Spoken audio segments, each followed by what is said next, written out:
श्री परमात्मने नमः। पीछे के श्लोक में भगवान ने कर्म किए बिना शरीर निर्वाह भी नहीं होने की बात कही। इससे सिद्ध होता है कि कर्म करना बहुत आवश्यक है, परंतु कर्म करने से तो मनुष्य बंधता है। कर्मणा बध्यते जंतु। तो फिर मनुष्यों को बंधन से छूटने के लिए क्या करना चाहिए, इसको भगवान आगे के श्लोक में बताते हैं। यज्ञार्थात् कर्मणो यंत्र लोकोयम कर्म बंधन तदर्थम कर्म कौन्ते मुक्तसड़म समाचर। गीता के अनुसार कर्तव्य मात्र का नाम यज्ञ है। यज्ञ शब्द के अंतर्गत यज्ञ, दान, तप, होम, तीर्थ सेवन, व्रत, वेदाध्ययन आदि समस्त शारीरिक, व्यवहारिक और पारमार्थिक क्रियाएं आ जाती हैं। कर्तव्य मानकर किए जाने वाले व्यापार, नौकरी, अध्ययन, अध्यापन आदि सब शास्त्र विहित कर्मों का नाम भी यज्ञ है। दूसरों को सुख पहुंचाने और उनका हित करने के लिए जो भी कर्म किए जाते हैं वे सभी यज्ञार्थ कर्म हैं।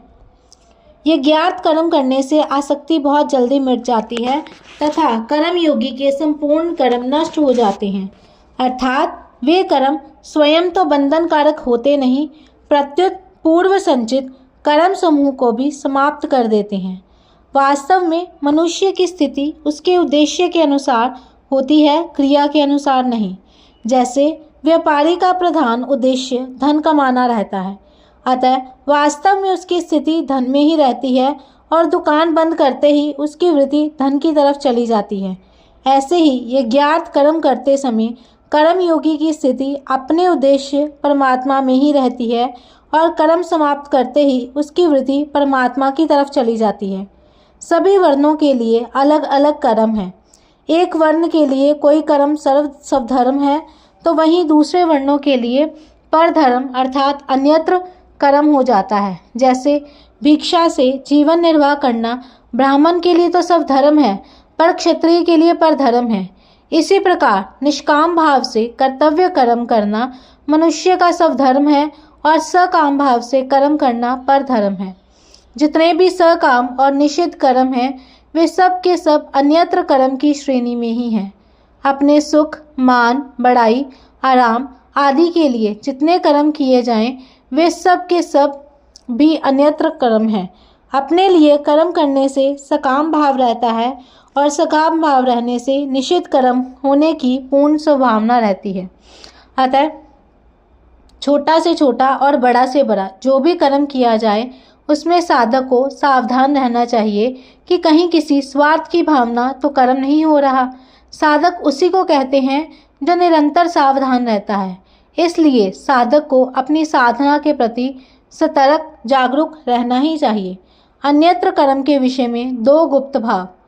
किसी के आने पर यदि कोई मनुष्य उसके प्रति आइए, बैठिए आदि आदर सूचक शब्दों का प्रयोग करता है पर भीतर से अपने में सज्जनता का आरोप करता है अथवा ऐसा कहने से आने वाले व्यक्ति पर मेरा अच्छा असर पड़ेगा इस भाव से कहता है तो उसमें स्वार्थ की भावना छिपी रहने से ये अन्यत्र कर्म ही है, यज्ञार्थ कर्म नहीं। सत्संग, सभा आदि में कोई व्यक्ति मन में इस भाव को रखते हुए प्रश्न करता है कि वक्ता और श्रोतागण मुझे अच्छा जानकर समझेंगे और उन पर मेरा अच्छा असर पड़ेगा तो यह अन्यत्र कर्म ही है, यज्ञार्थ कर्म नहीं। तात्पर्य यह है कि साधक कर्म तो करे पर उसमें स्वार्थ, कामना आदि का भाव नहीं रहना चाहिए। कर्म का निषेध नहीं है, प्रत्युत सकाम भाव का निषेध है। साधक को भोग और ऐश्वर्य बुद्धि से कोई भी कर्म नहीं करना चाहिए, क्योंकि ऐसी बुद्धि में भोगासक्ति और कामना रहती है जिससे कर्म योग का आचरण नहीं हो पाता। निर्वाह बुद्धि से कर्म करने पर भी जीने की कामना बनी रहती है, अतः निर्वाह बुद्धि भी त्याज्य है। साधक को केवल साधन बुद्धि से ही प्रत्येक कर्म करना चाहिए। सबसे उत्तम साधक तो वह है जो अपनी मुक्ति के लिए भी कोई कर्म न करके केवल दूसरों के हित के लिए ही कर्म करता है। कारण कि अपना हित दूसरों के लिए कर्म करने से होता है, अपने लिए कर्म करने से नहीं। दूसरों के हित में ही अपना हित है। दूसरों के हित से अपना हित अलग मानना ही गलती है। इसलिए लौकिक और शास्त्रीय जो कर्म किए जाएं वे सब के सब केवल लोक हितार्थ होने चाहिए। अपने सुख के लिए किया गया कर्म तो बंधन कारक है ही, अपने व्यक्तिगत हित के लिए किया गया कर्म भी बंधन कारक है। केवल अपने हित की तरफ दृष्टि रखने से व्यक्तित्व बना रहता है। इसीलिए और तो क्या, जप, चिंतन, ध्यान, समाधि भी केवल लोक हित के लिए ही करें। तात्पर्य ये है कि स्थूल, सूक्ष्म और कारण तीनों शरीरों से होने वाली मात्र क्रिया संसार के लिए ही हो, अपने लिए नहीं। कर्म संसार के लिए है और संसार से संबंध विच्छेद होने पर परमात्मा के साथ योग अपने लिए है। इसी का नाम है कर्म योग। कर्तव्य कर्म करने का अधिकार मुख्य रूप से मनुष्य को ही है।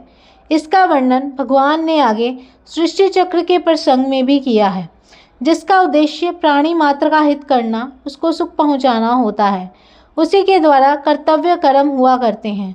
जब मनुष्य दूसरों के हित के लिए कर्म ना करके केवल अपने सुख के लिए कर्म करता है, तब वह बन जाता है। आसक्ति और स्वार्थ भाव से कर्म करना ही बंधन का कारण है। आसक्ति और स्वार्थ के ना रहने पर स्वतः सबके हित के लिए ही कर्म होते हैं। बंधन भाव से होता है, क्रिया से नहीं। मनुष्य कर्मों से नहीं बनता, प्रत्युत कर्मों में वह जो आसक्ति और स्वार्थ भाव रखता है, उनसे ही वह बनता है। यहाँ मुक्त संग पद से भगवान का ये तात्पर्य है कि कर्मों में, पदार्थों में तथा जिनसे कर्म किए जाते हैं, उन शरीर, मन, बुद्धि आदि सामग्री में ममता आसक्ति होने से ही बंधन होता है। ममता आसक्ति रहने से कर्तव्य कर्म भी स्वाभाविक एवं भलीभांति नहीं होते।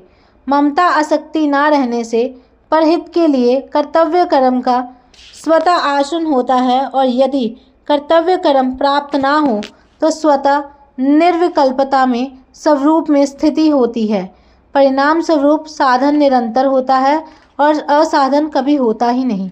आलस्य और प्रमाद के कारण नियत कर्म का त्याग करना तामस त्याग कहलाता है, जिसका फल मूढ़ता अर्थात मूढ़ योनियों की प्राप्ति है। अज्ञानम तमसा फलम। कर्मों को दुख रूप समझकर उसका त्याग करना राजस त्याग कहलाता है, जिसका फल दुखों की प्राप्ति है। रजस्तु फलम दुखम।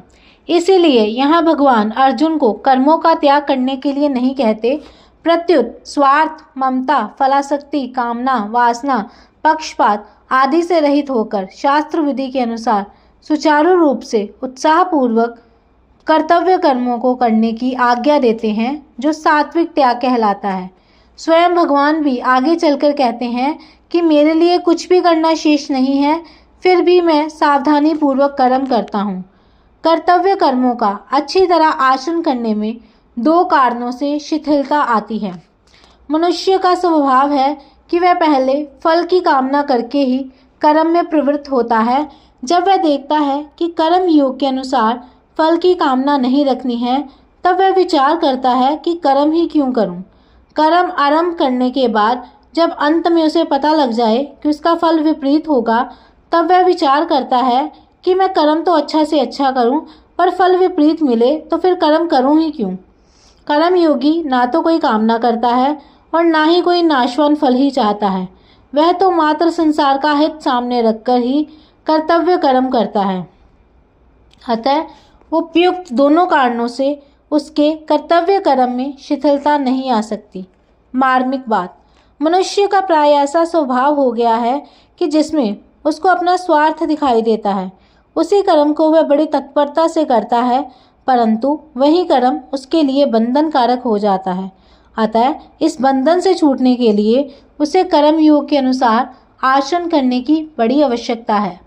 कर्म योग में सभी कर्म केवल दूसरों के लिए किए जाते हैं, अपने लिए कदापि नहीं। दूसरे कौन कौन हैं, इसे समझना भी ज़रूरी है।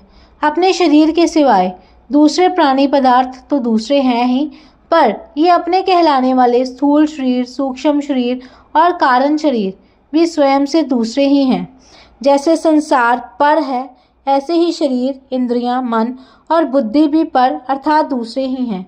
अतः कर्म योगी इनको अपना ना मानकर इनकी भी सेवा करता है। शरीर को निद्रालु, आलसी, प्रमादी, निकम्मा और भोगी ना बनने देना शरीर की सेवा है।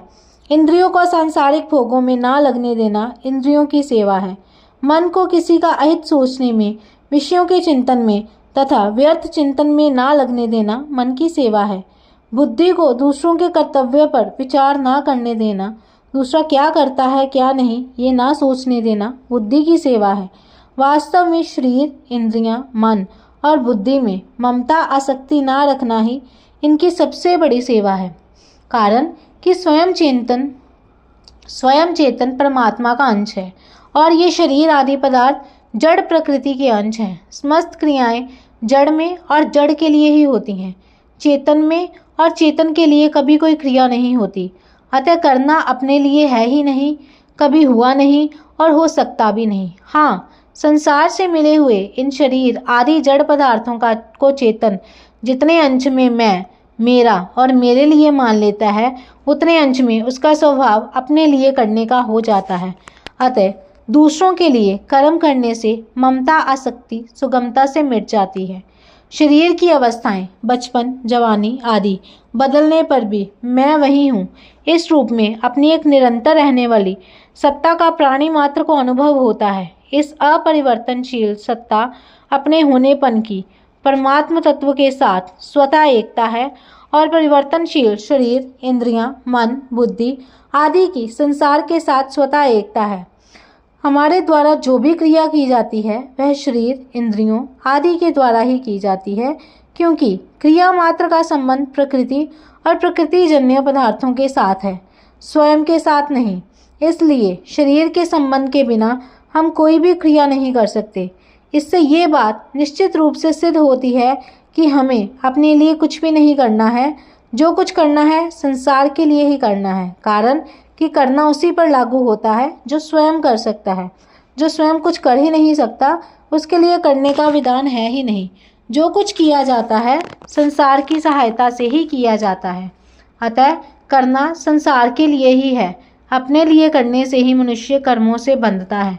यज्ञार्थ कर्मण्यत्र लोकोयम कर्म बंधन है।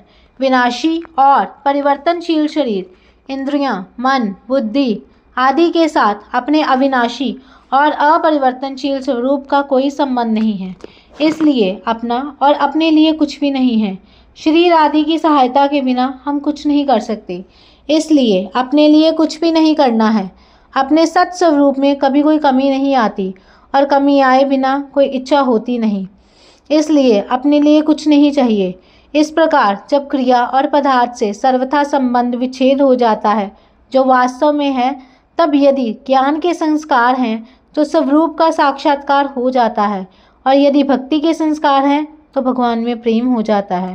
परिशिष्ट भाव, मनुष्य कर्म करने से नहीं बनता, प्रत्युत अन्यत्र कर्म करने से अर्थात अपने लिए कर्म करने से बनता है। अतः यज्ञार्था तक कर्मणो अन्यत्र लोकोयम कर्म बंधन पदों का तात्पर्य है अपने लिए कुछ नहीं करना है। मनुष्य कर्म बंधन से तभी मुक्त हो सकता है जब वह संसार से मिले हुए शरीर, वस्तु, योग्यता और सामर्थ्य संसार की ही सेवा में लगा दे और बदले में कुछ ना चाहे। कारण कि संसार हमें वह वस्तु दे ही नहीं सकता जो हम वास्तव में चाहते हैं। हम सुख चाहते हैं, अमरता चाहते हैं, निश्चिंतता चाहते हैं, निर्भयता चाहते हैं, स्वाधीनता चाहते हैं, परंतु ये सब हमें संसार से नहीं मिलेगा, प्रत्युत संसार के संबंध विच्छेद से मिलेगा। संसार से संबंध विच्छेद के लिए ये आवश्यक है कि हमें संसार से जो मिला है उसको केवल संसार की ही सेवा में समर्पित कर दें। जय श्री कृष्ण।